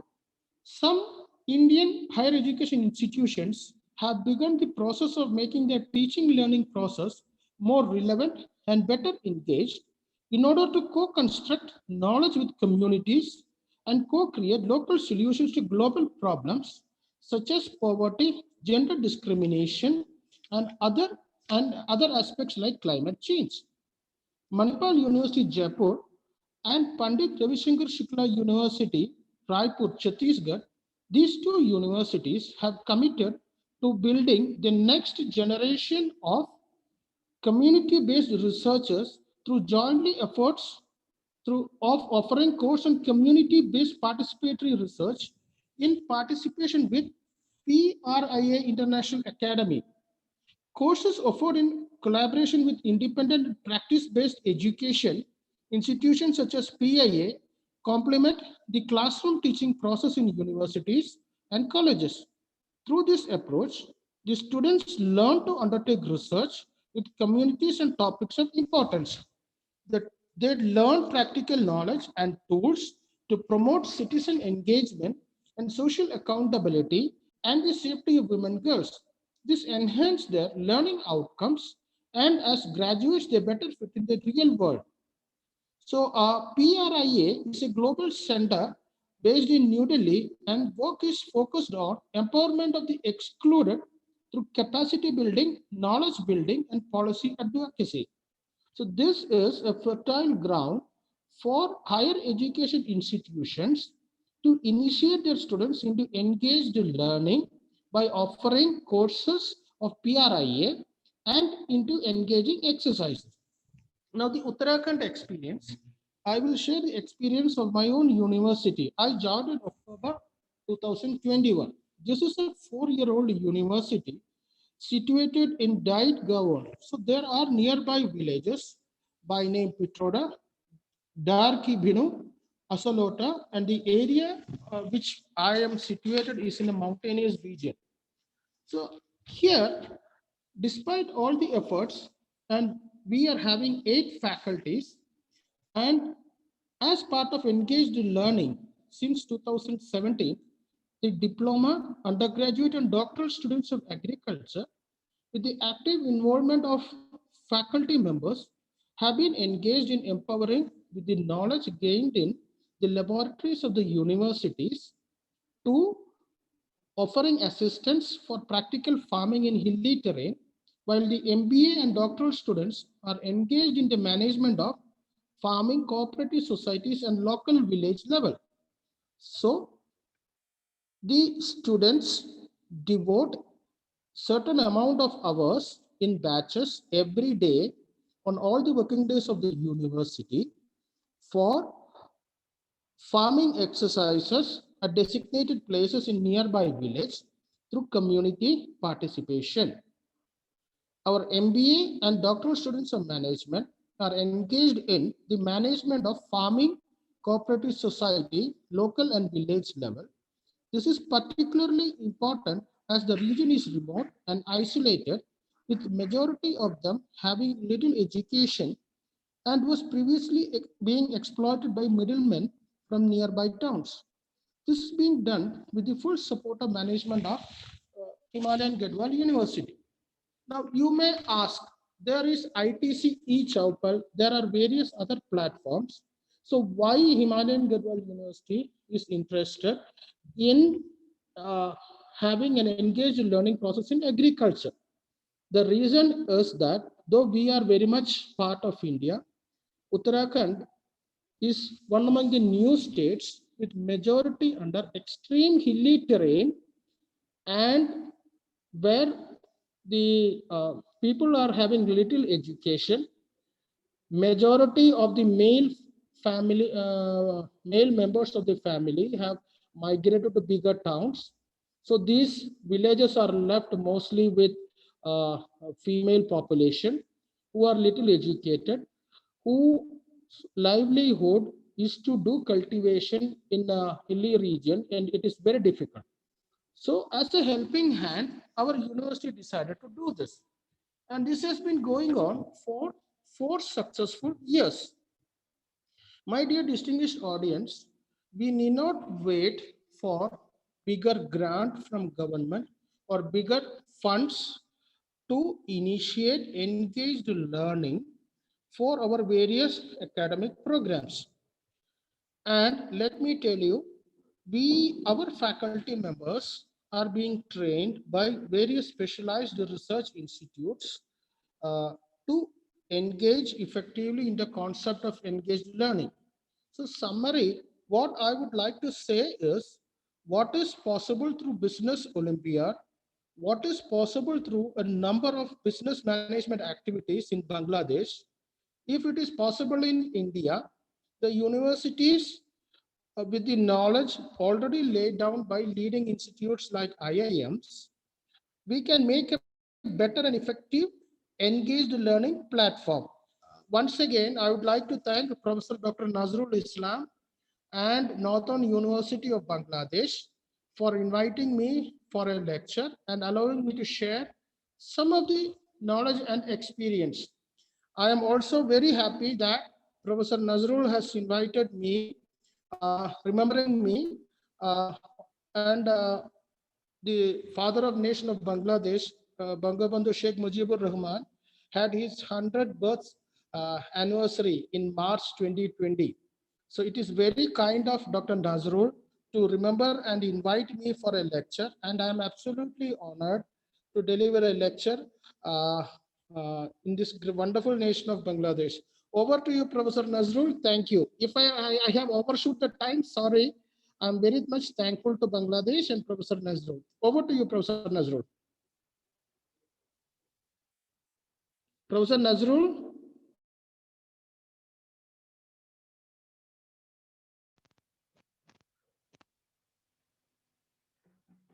I guess. So, Vice Chancellor, sir. Vinodji, you can take over. Okay. Thank you, Dr. Ampo Krishnan, sir. Thank you very much. At this time, I would like to request Dr. Taimur Sharif, sir, who is the head of business of the Faculty of Arts, Society, and Professional Studies, Newman University, Birmingham, UK. Sir, you can share your views with us. Thank you very much. All right, thank you. Thanks for inviting me in this webinar. And it's my heartfelt greetings to the distinguished guests here, the speaker, uh, Dr. Anwar Hussain, Dr. Nazrul Islam, Professor Manimala, Professor Hari Krishnan, and other distinguished guests here, audience here. So my heartfelt greetings to you. I understand it's quite late in Bangladesh, and we have been talking since long, and I don't want to bore you actually with many more stuff. So what I'm going to do here is actually focus right on the classroom situations that I and my team goes through and what have been happening for the last 1 year. So it's a mix of normal situation and pandemic situation as well. So hopefully you can connect with the examples I'm going to share with you. So I'm just sharing my screen, and so I'll be going slide by slide. And if you have any question, please feel free to ask me. I'm happy to clarify. So my focus is actually on engaging students in the learning and teaching sessions. There are many other things we do actually as an educator, but I'll be focusing on learning teaching activity. So here I'll be using the Sheffield University model.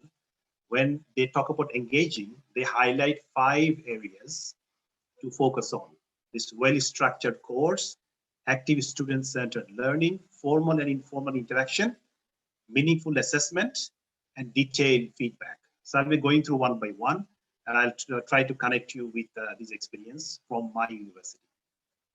First of all, if you want to make students interested about your course, you have to show them you are well prepared. The course is well structured, and there is no confusion, and everything is ready to be delivered. So the first thing that you need to do is you must have a brief course spec where you clearly mention the course learning outcomes, the assessments, and the grading methods and all, the list of textbooks, and if you have any available journals, list of those. So whenever a student opens that, they get the clear information, maybe in 2-page specification. Number 2 is you must have a well-designed Moodle and Blackboard page, whichever you use. So there, all the information need to be stacked one by one, so that whatever they look for, even if they miss the lecture, the first lecture or whatever lecture, when they come back, they find out what's happening in the course. Then you have regular announcements, and you keep on. You have an announcement option in Blackboard and Moodle. What we do to keep them in touch, we actually give announcements to the students to keep them with us all the time. Lecture handouts, videos. We call it decolonized approach. Decolonization approach here means actually you have to bring all varieties of examples from all aspects of life so that students can connect. For us here, we have big amount of international students. What we try to do is, apart from using UK and US experiences, because most of the textbooks come from those part of the world. So what we do actually, we make use of videos and handouts and cases from varieties of cultures and covering all continents of the world. It makes the students interested in the topic. A recorded or pre-recorded lecture are made available in right time. So that whenever students go there, they should find out everything there. They should not be chasing you for these sort of things. LMS discussion, what we do here is we open LMS discussion for students. So all day they can be exchanging their views and questions and queries. As a teacher, I will log in at 9 p.m. Every day, and I'll be clarifying their confusions. I'll be putting some feedback every day at 9 p.m. So they know that. So all day long, they keep on chatting and discussing and all that. There is a bit of peer learning happening in that way. You have an option in Moodle or Blackboard of checking completion report.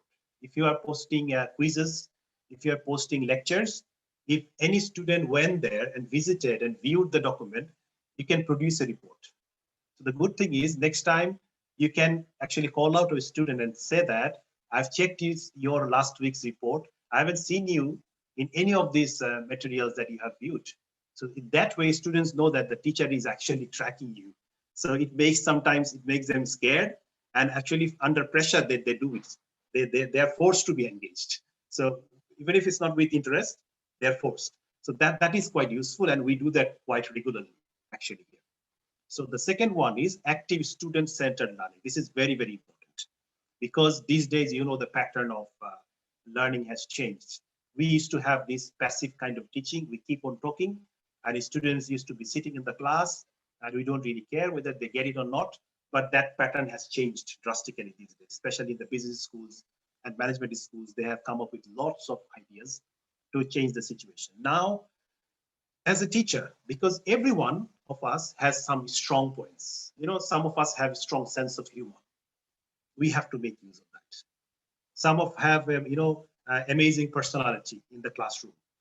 We have to use it. I just came across one example from Sheffield University that one teacher was using magic in class because he loves to do magic. And what he did, he integrated magic in his classroom, and the classroom was completely, fun-filled, and students loved that. And they used to wait for what next is coming out of the magic. So every person, every personality has some kind of an, expertise, special areas. Try to find out those, because if you want to be a good teacher, you need to discover yourself first, what you are good at. So accordingly, you have to plan your things, and you have to look at the resources. Sometimes I might be very ambitious, but my university may not be able to provide me those sort of resources. So you have to look at the resource limitations, and you have to plan accordingly. This flipped approach is quite popular these days. What you do, maybe you post a pre-reading material or you post a video in Moodle. You sent an announcement that I have posted a video. I'm expecting you to see that before you reach the class tomorrow. So they come to the class tomorrow and you let them debate in two groups. Sometimes we do parliamentary debate. I play the role of the speaker and I divide into two. One is government party, other one is opposition party. I give the notion, they debate. It becomes a very lively classroom, fun, and so people enjoy and they don't realize how 90 minutes, 2 hours session is gone. Role plays as well. Sometimes you say that you are a commercial bank, you are a central bank, you are the governor from the central bank, you are the managing director of the commercial bank. This is the issue, debate on it. And the whole classroom will be watching and participating. Classroom presentations, like sometimes if I see that things are getting bored and people are not enjoying my lecture, I tell them, okay, let me give you 10 minutes time, go to the internet, because nowadays they're doing online lectures, they have access to internet. Go to internet, make a search on so-and-so topic, get back to the class after 10 minutes, share with all of you. So one by one, they share their experiences in the class. It becomes interesting as well, because today, even this morning, I had a lecture on economic growth. I asked them, because there were 18 students, I asked them, each of you choose one country, make a research for 15 minutes on their economic growth for 5 years, their unemployment, and their inflation rate. What I did, when I showed them the data, I showed them up to 2015. That's on purpose. Why? Because I wanted them to research from 2016 to 2020 and let us know about it. If I could give it to 2020, so what would happen? It would be very boring and normal and traditional lecture kind of things. So I stopped up to 2015, told them, now this is your duty, make a presentation. So they came back and they presented the 5 years picture on 18 different countries. And some of them presented on Peru, Costa Rica kind of countries. And sometimes people don't have any knowledge about them and they share those things. So this makes things very interesting.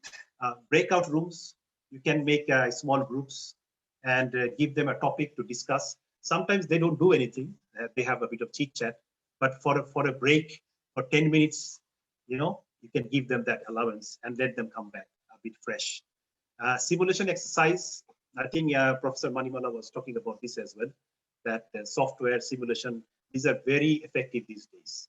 For example, there are certain courses where you send students for placement opportunities. During the lockdown, it's hardly possible that you send them to industry. So, and things are squeezed and situation is not really favorable. What you can do, you can put them on a role in a simulation. I give an example of entrepreneurship. Students have to create a startup. So what they do, a team of 5, they have to play a role. One is looking after finance, one is looking after marketing, one is looking after operations, things like that. So they have to run through the exercise throughout the semester, end of the semester, using that software. They have to start a startup. They might fail, it doesn't really matter. People don't fail in the subject because they fail to open the business. It's a learning experience. Whether you fail or succeed, doesn't really matter. What happens? Over the semester, they go through a learning experience. So these kind of things make them a lot of interesting, because the moment they put some number in the software, some data in the number, and they see how things change in front of them, and it makes them really interesting. Also, if one of the classmates is falling short, there is the opportunity of peer learning. So if I'm struggling, one of my team members, 2 of my team members will support me to get back for catching up. Then we have asking for personal research, the example I just shared with you, the 18 country experiences. Peer-to-peer tutoring. Sometimes instead of you explaining, one student is asking a question in the class, and then you call out, say, who likes to answer this question? Instead of you telling, you just supervise, you just monitor. One of the peer will explain in their own language. Sometimes they have their own communication way. Whenever we talk very formal. So when peer-to-peer learning is there, they have their own techniques and ways on, their own languages. Here, especially, students are from Birmingham, from Manchester, they have their own accents as well. So when they talk to each other, they talk in their own accents and make things easier to understand. So this way, peer learning works really, really good. We have chat group, like in Zoom. If you are using Zoom for lectures, you can open a Zoom chat group. Students can communicate with each other and you can monitor them the whole day. You don't need to answer them. You just need to monitor them. So we tried WhatsApp in level 6, but sometimes there is a privacy breach because they can see your number and in what time they can call you unexpectedly. So if you use this sort of chat groups in these online learning platforms, that is quite useful because they know that the teacher is observing and the teacher is seeing who is doing what. So that is useful. Having plan B ready. Sometimes you plan something, it didn't work. We have seen that you have two classes. In class A, an activity worked very well. Maybe at 10 o'clock in the morning, they are very fresh. They came, they had a good breakfast. They came to class, very good mood, fresh at the beginning of the day. The same lecture, when you're delivering end of the day, maybe at 4 o'clock, you see that everybody is drowsy, sleeping, no energy, nothing, and you feel frustrated. You feel that, what's going on? It was so successful in the morning, now it's not working. It means the situation is not the same. So what you can do here, you always keep plan B here. What could be plan B? For example, a small activity, a small humorous video, funny video, or just show any kind of small case study or share some experience. Like Professor Manimala was sharing a lot of his experiences from different countries. So just change the mood. You can do those sort of things in the class. And people usually bounce back to the classroom. So that's why when you plan for lessons and materials, always put plan B ready because plan A may not work always the way you plan. So this way, students find that the teacher is very ready and very smart, and he always has something else to do if things are not working the way it is planned. Formal, informal interactions, conversations always help. It's not only in education, in your workplace. If you feel that something is not working well, there is a misunderstanding, conversations always work. And something we call here corridor chats. Whenever you meet a student on the corridor, you ask them. Nowadays, you don't have corridors because of this pandemic. But in the break time, you can have a chat with them one-to-one. You see that one student doesn't look interested, or one student has maybe feeling disturbed. You can have a one-to-one chat with the student in the break time. It really helps. One other thing is that switching activities. Try to switch activities every 20 minutes. That's a proven fact because many studies are done on pedagogic teaching and all that. Research is done. It's always useful to switch about 20-25 minutes time.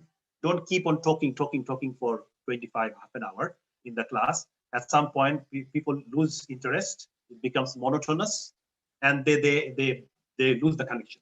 So what you do, just switch. Give some quizzes, give some activities, play some videos, or share a small case study, ask them thought-provoking questions. This way, the mood changes. Open discussions is always helpful because students feel that you are respecting their opinion and people feel that you are enthusiastic to listen to them. And based on that, you give them the feedback. The third one is very effective in my class. I ask feedback from personal life, professional life experiences. What they do, if you say that that you are working, I know you are a general manager in such a company, can you share with us actually what happens in this sort of situation?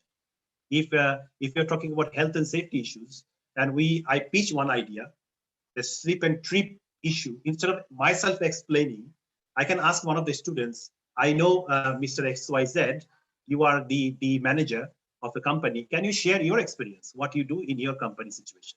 So when that person shares, his classmates, her classmates take a lot of interest on those examples. Number one, it's delivered. What is the topic? Number two, it's a practical example. So they can connect very easily. Informal chats during the break time, as I told you. And the last one here is continuous appreciation, especially in undergraduate programs. Students love to be appreciated. So sometimes you see that someone is trying, but it's not really hitting on the right point, then you can still appreciate, saying that, very good, it's a good attempt. So you're very close to what I was looking for. Don't say that you are wrong. The moment you say wrong, he switches off. Next time, the same person will never try. And that's actually observed like that. So you have to do a lot of appreciations and encourage them. You know, that way it really helps. Assessments have to be meaningful. You know, sometimes we deliver certain things and we ask questions in assessments in a way that the students cannot connect. They feel that, oh, I think, you know, sometimes students, when they talk among themselves, they say that, oh, I know the teacher has a question bank and he never discloses that, and he will be picking questions from there, but he will never teach that in class. So it becomes a criticism. There is no credit about it here, actually. If you want to make a tough question and want to show the students that, look, I am the toughest teacher in the world, it doesn't really disseminate knowledge. What you can do with the content you prepare, the content you deliver, and you make a thought-provoking questions on the similar content on a different context, students feel what they learn, they have the scope to deliver. So that is probably more useful.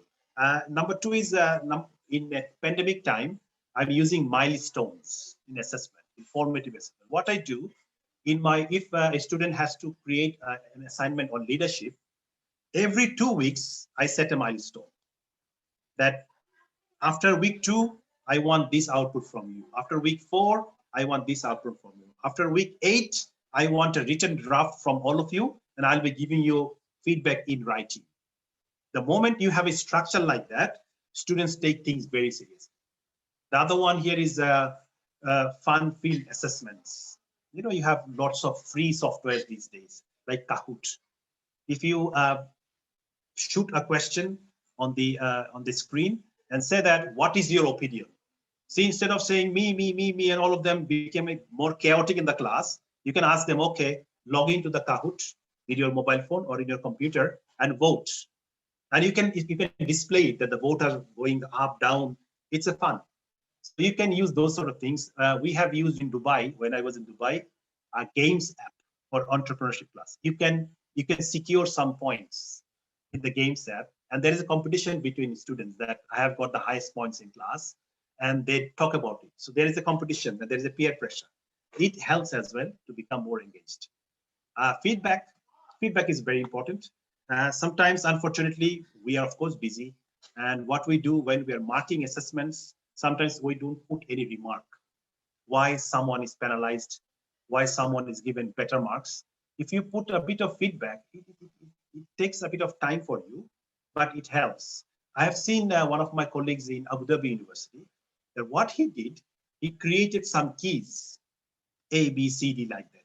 A means this problem, B means that problem, C means this problem. So whenever he's marking, students have the key sheet. So whenever he's going through the marking, he put A, D, Z, like that, instead of writing things repetitively. So in that way, students get the feedback, plus it makes the teacher's life easier. So if you spend time doing prepare those sort of things for a semester, you can repeat those every semester, and it becomes a practice. And students get to know you based on those practice. They talk about you, and they have extra interest about joining your class next semester. So this way, this is helpful. In the class, I use anonymous exemplar.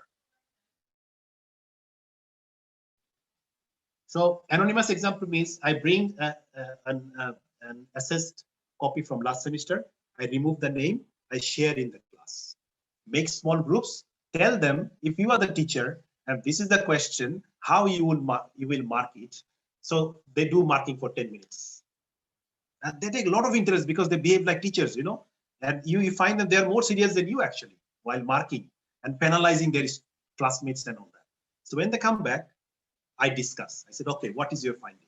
So this is your mark. So why do you think that marks should be deducted here? And they will explain to you, teacher, doctor, for this reason So at the end, we sum up. As a teacher, I sum up. I don't tell them. I sum up. Okay, this is what we have found out. Now you know exactly what are the areas you have to focus on in your assessment. And this way, it's an eye opener, and they can visualize things. You know, one of the way of learning is the audio-visual kinesthetic. You might have come across. Visual learning is always helpful. If you keep talking, they forget 90%. But if you give something visual, kinesthetic they do by themselves, they'll never forget. Chat function I talked about constructive learning approach. For example, you are giving a feedback, and you see that when you are giving them the feedback, they are not getting it, and you feel that someone is struggling to connect. So what you do now, you slightly go back on the topic.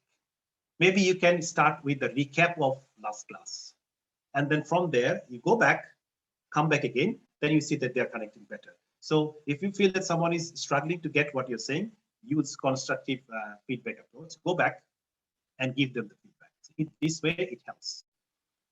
I'm done with these approaches, 5 approaches. Now, these are the questions which as a teacher, we can always look for to improve our engagement. For example, what sort of online student engagement data are you interested in gathering?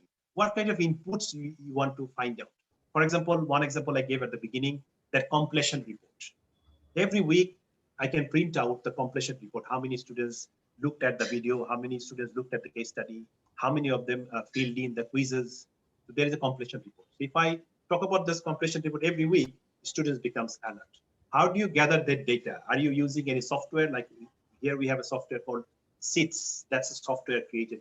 Every university has their own software. Sometimes they buy it from the market. Sometimes they do it by themselves. To use that software and see how you can collect the data from there. One typical data is attendance, of course. And as Professor Monimala rightly said, many universities actually don't have attendance policy. I mean, we keep it open. We say, if you are engaged, you learn. We are not forcing you to come to the class. But that's not the situation in Bangladesh. You have compulsory attendance, and India as well. So it makes your life slightly easier, but it doesn't mean that someone sitting in the class will be engaged. So you have to find out some ways to find out whether someone is engaged or not. Okay, if somebody is looking down during the whole class, that could be an indicator also that someone may not be engaged. You need to find out why someone is looking down continuously. Someone is not making eye contact with you, might be an indication that someone is not interested about you. So these sort of small bits of pieces, if you keep on looking at those, you can easily connect. How do you use the data? I mean, if you got information about, okay, I think students are not connecting well, is it the end of the story? No. Once you get the data, you need to know what you are going to do next, how you are going to improve next. And the final question you have to ask is, how can I make my learner independent? Because during this pandemic, we ask them, we expect them to be independent in their learning. We expect it, but we hardly do this. So now we have to provide sufficient materials, sufficient support, sufficient resources so that they feel independent at home. One extreme example I can give you here is there are students who are not really rich. They are given laptops. When they come to campus, they can borrow laptops from here. Because now they're sitting at home, they don't have laptops. Our computer department actually posted laptops to their home. Even there are some students who can't afford to pay internet because when they are in the university, they use Wi-Fi. At home, they can't afford. They are given, Wi-Fi access at home as well, so that they can make it. So these sort of things should be supported to the extent possible you can to provide and support and make the students interested. So I'm done, Professor Nazrul. If anybody has any question, I'm happy to answer.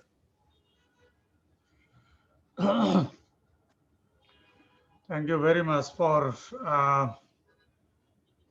sharing your experience in engaged learning. In fact, it was really a wonderful session that was started with our keynote speaker, Professor Dr. Matthew Menimala. And Professor Menimala raised a lot of number of issues regarding this engaged learning. He started saying that time changes, therefore we also need to adjust ourselves with the updates, with the knowledge which are developed in course of time. And we as teacher, we are in fact outdated in one sense because we were equipped at one time, but that world is not present now. Now it is the new world. So we need to equip ourselves, keep on equipping ourselves to make engage our students with our lecture. Professor Menimala also mentioned that learning is relatively a permanent change. It is not to make permanent change, but relative because of time changes. And he also mentioned that there are three levels of learning: cognitive level, affective, and behavioral. There also we can say as thinking, feeling, and doing. Professor Manimala also mentioned that learning in the high-tech era, in this COVID pandemic situation, how we are learning. And the most difficult part, he in fact identified that engagement of students more critical in this COVID situation, because we don't know what the students are doing, whether they're really engaged with this class, with my lecture or not. We are really unable to detect. Professor Minimal also mentioned that the students' engagement can be in four levels: engagement with the learning process, that is active learning; engagement with the object of study, that means experiential learning; engagement with context, that means multidisciplinary learning; and engagement with social and civic context, that means action or service learning. Professor Manimal also mentioned some requirements for engaged learning, like more investment of time is required and effort is to be given for engagement. Greater student interaction can be initiated with the peers and the faculty members, and so on.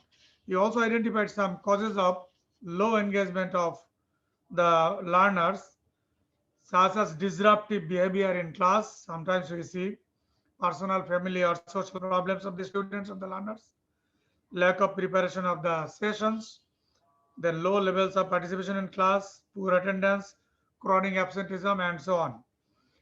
Professor Menimala also identified the instructor's role. Maybe instructor may appear as observer, as validator, as negotiator, as reality tester, as mirror, as gatekeeper. And he suggested some pedagogical tools.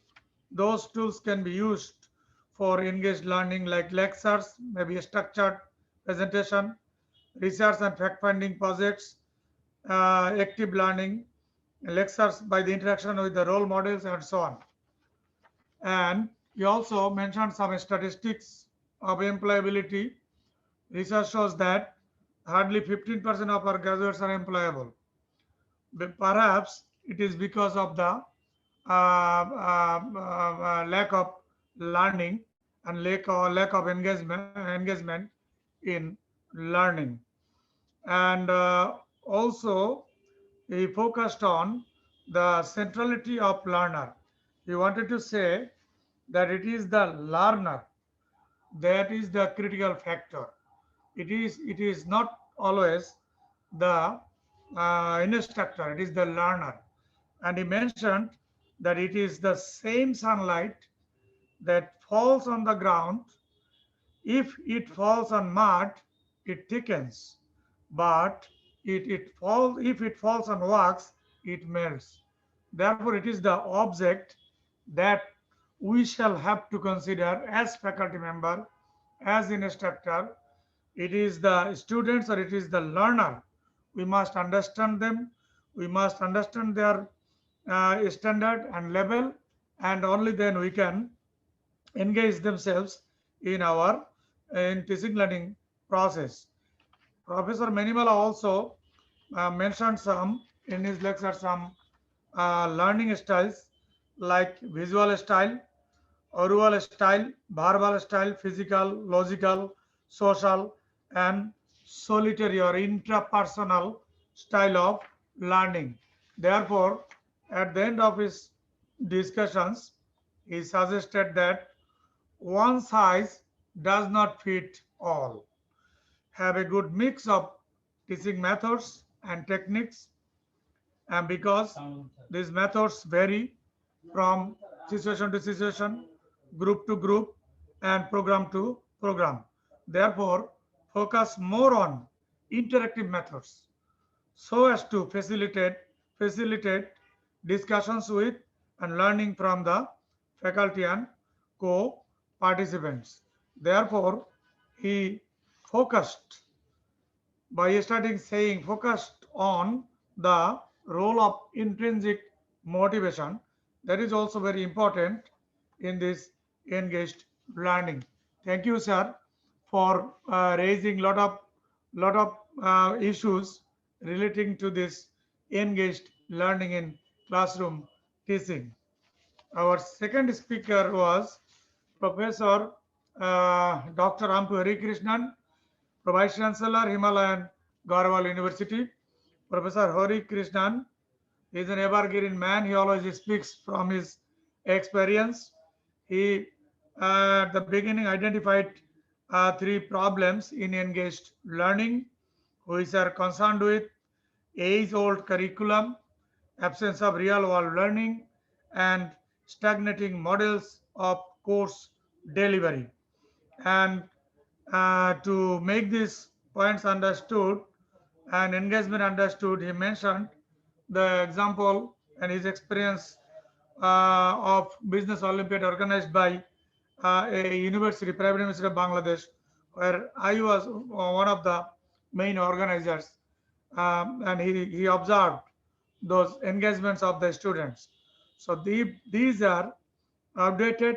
If these three things are not up to their standard, then the learners will be disconnected and they will not learn effectively. Professor Ampu Harikrishnan also mentioned some experience from India. For example, Tamil Nadu experience of engaged learning. He mentioned here Haryana experience.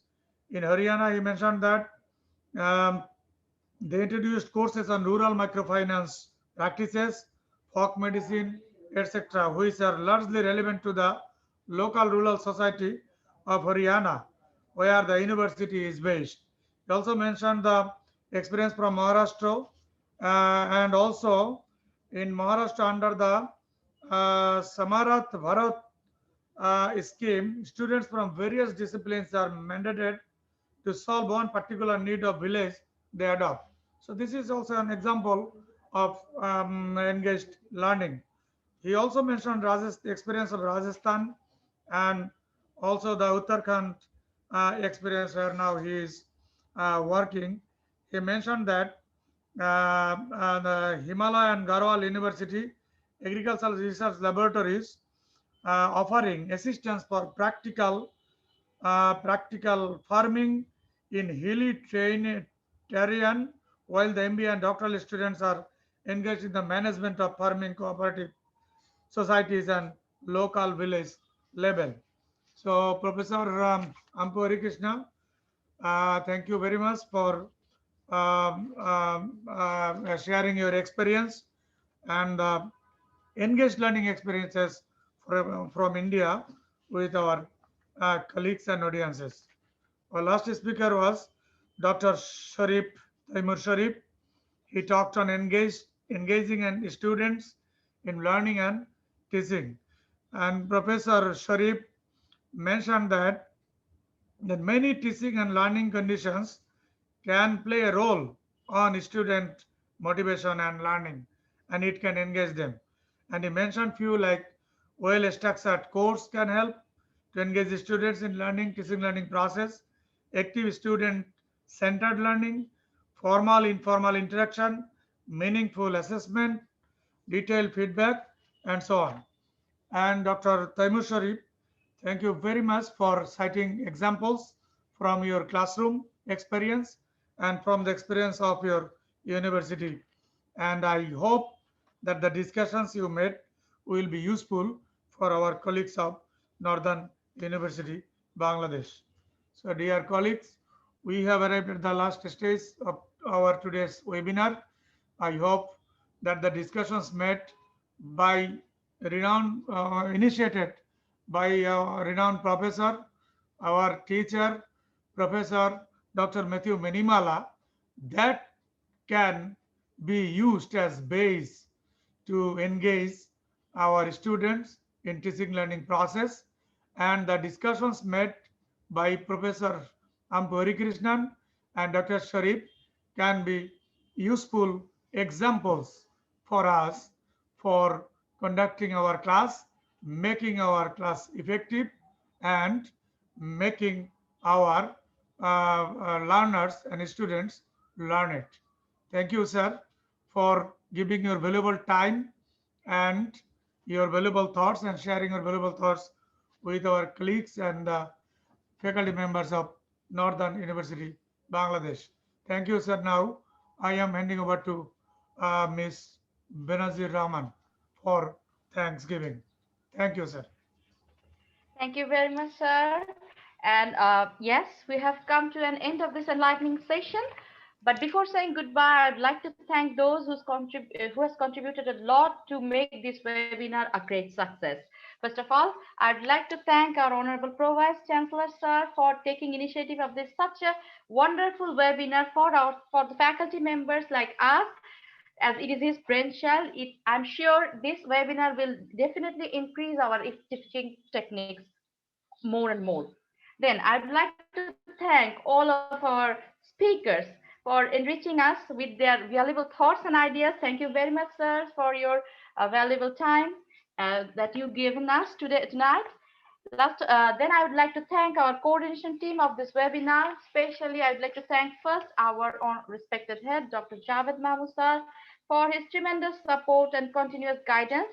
Mohammed Shariful Islam, the coordinator of this webinar, and especially the host, Muhammad Ibrahim sir, for hosting this program so nicely. I also like to thank Rizana Chaudhary for her continuous support. Then Dr. Sharina, Shirin Shakil, and Dr. Rabi for their tremendous support.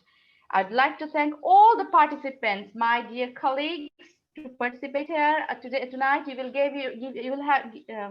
distribute the e-certificate soon. On this note, I, Benazir Rahman, saying goodbye to all of you. Stay safe, stay blessed. Assalamu alaikum. Good night. Before leaving,